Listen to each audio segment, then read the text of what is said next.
Todos alguna vez tuvimos alguna clase de ética, nos dieron alguna definición, pero ¿cómo se define la ética en contextos de investigación clínica?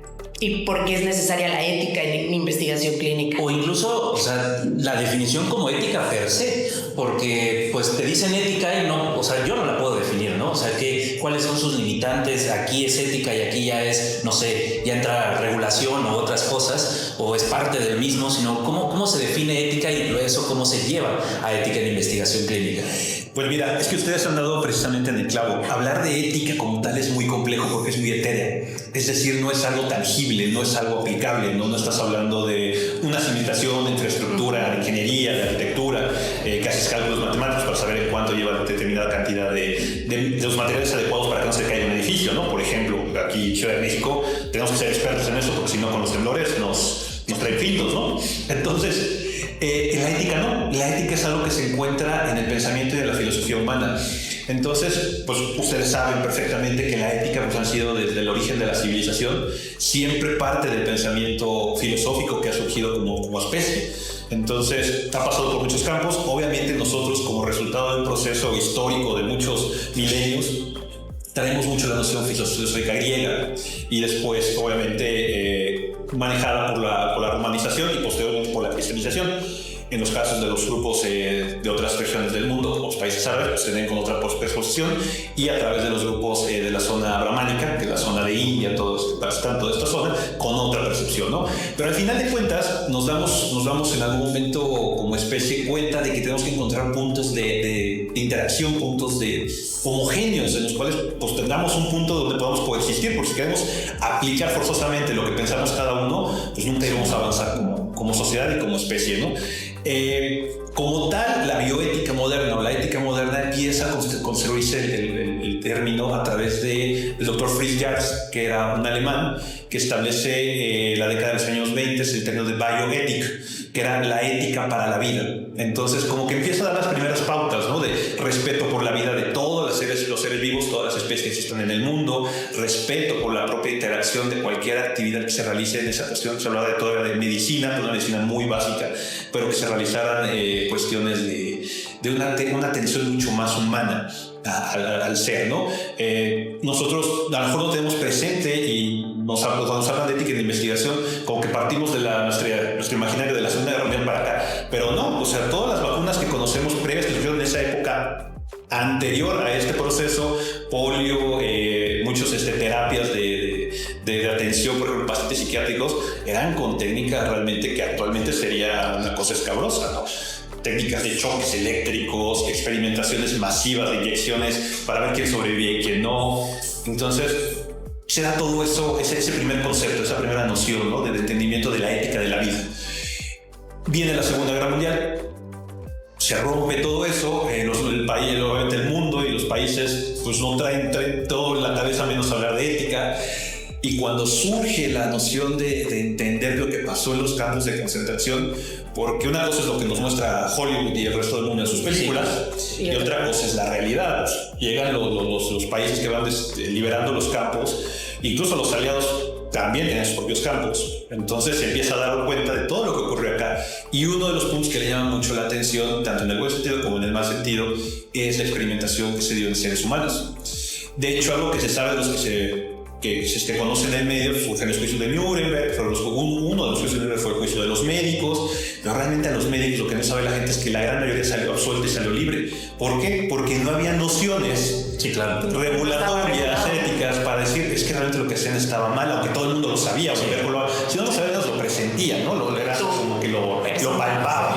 Pero pues muchos países tomaron esos médicos, se los llevaron a sus países como Estados Unidos, como Reino Unido, y de repente el apellido germánico lo volvieron anglo y cosas así, ¿no? Para que pudiera no generar repudio, pero que le pasara todo el conocimiento adquirido. Y que como humanidad increíblemente sí nos permitió conocer nuevas terapias y nuevos tratamientos de atención médica. Casi todo lo que la gente no sabe, pero casi toda la cuestión de anestesia que manejamos actualmente en el quirófano vino de la experimentación de los nazis. El manejo de estas sustancias, ahí nacieron muchas sustancias que nos permiten ahora tener laceraciones de forma continua en una cirugía. Entonces, como si se puede hacerlo desde el punto de vista únicamente científico, sí hubo muchos aportes. Aquí es donde nace la ética moderna, aquí es donde encontramos eso que preguntas, ¿cómo lo separamos, ¿no? Empezamos a hablar entonces de, bueno, ¿cómo vamos a encontrar ese punto de acuerdo? Entonces se establece en 1948 lo que es la Declaración Universal de los Derechos Humanos, se establece el primer decálogo y a partir de ahí y de los juicios de Nuremberg llegamos por fin a la Declaración de la Organización Médica Mundial y lo que es la Asociación Médica Universal, que es la Declaración de Helsinki en los 60, ¿no? Y entonces sí, empezamos a hablar de una ética como algo, como los mínimos aplicativos en los cuales se va a salvaguardar la integridad del ser humano en todos sus sentidos, con el a priori de que el ser humano, y ese es el primer concepto claro que tiene la Declaración Universal de los Derechos Humanos, de que el ser humano tiene derecho a la existencia simplemente por el hecho de nacer, por el hecho de ser humano, tiene ese derecho y es aplicado en cualquier contexto. Entonces, partiendo de ahí es como podemos entender la ética. Yo ejemplifico mucho, hay un filósofo contemporáneo que se llama Escobar, es español, y él establece, y lo retomo mucho porque como que concentra muy bien el resumen de todo lo que ha pasado en este proceso, que no lo abordaríamos ahorita, sería larguísimo, pero que habla sobre las nociones de moral y las nociones de ética, y esto se aplica precisamente para entender cómo funciona la ética. Tú como ser humano, tú como Diego, tú como Claudio, yo como David, entiendo perfectamente qué es esto. ¿Por qué? Porque yo estoy viendo un vaso con agua. Pero yo lo estoy percibiendo desde lo que lo estoy viendo, pero en mi imaginario, cuando alguien me dice un vaso con agua, yo puedo imaginarlo de un color, una textura, incluso de un líquido que lo llene, puede ser agua de frutas, agua natural, agua mineral, agua gaseosa. Puedo imaginarlo de un sinfín de concepciones, ¿no? Y está bien, es muy válido porque es mi propia percepción, como yo estoy imaginando ese vaso de agua. Ahora, ¿cómo voy a interactuar en sociedad? ¿Cómo voy a desarrollarme como ser humano? Pues necesito encontrar grupos afines en los que, bueno, digamos que el vaso de agua tiene que tener ciertas características, ¿no? Tiene que tener determinada forma, tiene que tener determinada altura, y agua tiene que ser un H2O, continental, es incolora, insabora, inolora, ¿no? Son las tres características esenciales del agua. Bueno, ya entonces estoy perteneciendo a un grupo, ya me encuentro en una segunda situación de noción moral. Aquí es donde se encuentra toda la noción de religión, de afinidad a grupos civiles, sociales, es donde nos encontramos interactuando como seres humanos, pero en pequeños grupos. Entonces ya encontramos afinidad, gente con la que, ok, yo pienso que, por citar algo que es universal, ¿no? Que Jesús vino al mundo y él es considerado el Hijo de Dios y por lo tanto esto se define como cristianismo. Yo me adhiero a ese pensamiento filosófico, moral, me adhiero como cristiano. No, yo creo que Jesús fue un profeta y que posteriormente vino Mahoma, y Mahoma estableció los conceptos de noción para la atención del pensamiento religioso, y por lo tanto me considero musulmán. Yo considero que no, que existe una serie un panteón de deidades, una serie de dioses que están estableciendo el quehacer del universo, y que somos algo más allá, somos una energía pura que a la vez trasciende diferentes planos del universo. Soy brahmánico, es decir, las religiones de hindú, Pakistán, de esta región, ¿no? Perfecto, vamos a respetarnos entre ellos y llegamos a un tercer nivel moral. Bueno, ahora yo tengo que vivir en un territorio, en una región, en una zona, ¿no? Para poderme desarrollar como ser humano y como especie, como sociedad. Un ejemplo muy claro, la nacionalidad. Yo, como tercer nivel moral, me identifico como mexicano.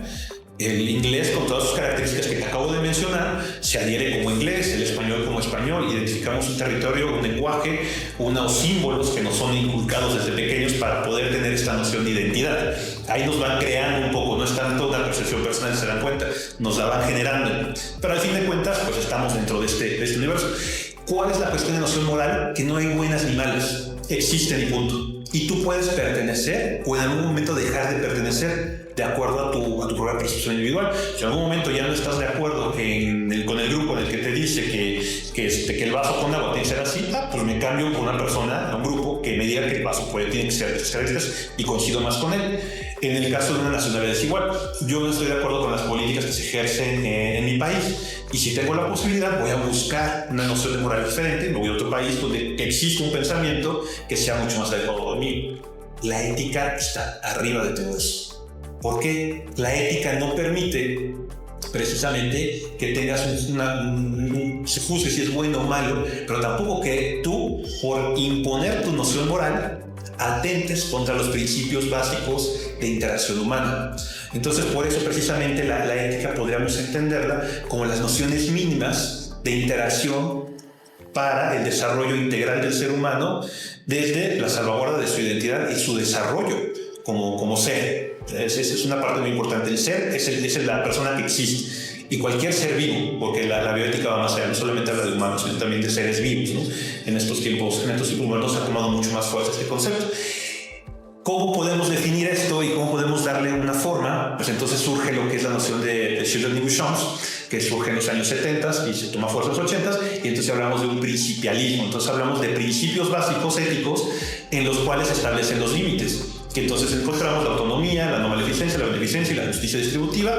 A fechas actuales se ha hablado ya de una cuestión de entorno y de una cuestión de desarrollo social integral, ¿no?